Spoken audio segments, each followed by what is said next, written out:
بسم الله الرحمن الرحيم. والنجم إذا هوى ما ضل صاحبكم وما غوى وما ينطق عن الهوى إن هو إلا وحي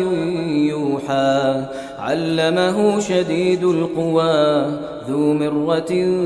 فاستوى وهو بالأفق الأعلى ثم دنا فتدلى فكان قاب قوسين أو أدنى فأوحى إلى عبده ما أوحى ما كذب الفؤاد ما رأى أفتمارونه على ما يرى ولقد رآه نزلة أخرى عند سدرة المنتهى عندها جنة المأوى إذ يغشى السدرة ما يغشى ما زاغ البصر وما طغى لقد رأى من آيات ربه الكبرى أفرأيتم اللات والعزى ومناة الثالثة الأخرى ألكم الذكر وله الأنثى تلك إذا قسمة ضيزى إن هي إلا أسماء سميتموها أنتم وآباؤكم ما أنزل الله بها من سلطان إن يتبعون إلا الظن وما تهوى الأنفس ولقد جاءهم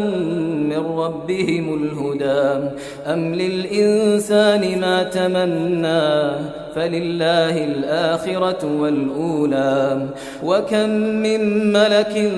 في السماوات لا تغني شفاعتهم شيئا إلا من بعد أن يأذن الله لمن يشاء ويرضى إن الذين لا يؤمنون بالآخرة ليسمون الملائكة تسمية الأنثى وما لهم به من علم إن يتبعون إلا الظن وإن الظن لا يغني من الحق شيئا فأعرض عمن تولى عن ذكرنا ولم يرد إلا الحياة الدنيا ذلك مبلغهم من العلم إن ربك هو أعلم بمن ضل عن سبيله وهو أعلم بمن اهتدى ولله ما في السماوات وما في الأرض ليجزي الذين أساءوا بما عملوا ويجزي الذين أحسنوا بالحسنى الذين يجتنبون كبائر الإثم والفواحش إلا اللمم إن ربك واسع المغفرة هو أعلم بكم إذ أنشأكم من الأرض وإذ أنتم أجنة في بطون أمهاتكم فلا تزكوا أنفسكم هو أعلم بمن اتقى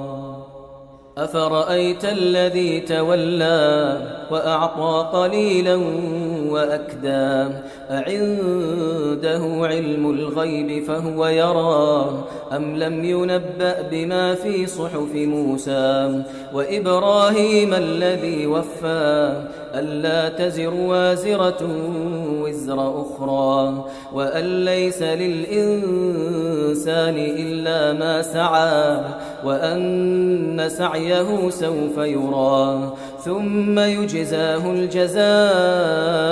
الأوفى وأن إلى ربك المنتهى وأنه هو أضحك وأبكى وأنه هو أمات وأحيا وأنه خلق الزوجين الذكر والأنثى من نطفة إذا تمنى وأن عليه النشأة الأخرى وأنه هو أغنى وأقنى وأن وأنه هو رب الشعرى وأنه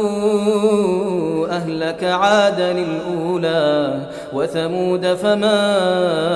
أبقى وقوم نوح من قبل إنهم كانوا هم أظلم وأطغى والمؤتفكة أهوى فغشاها ما غشا فبأي آلاء ربك تتمارى هذا نذير من النذر الأولى أزفت الآزفة أزفت الآزفة ليس لها من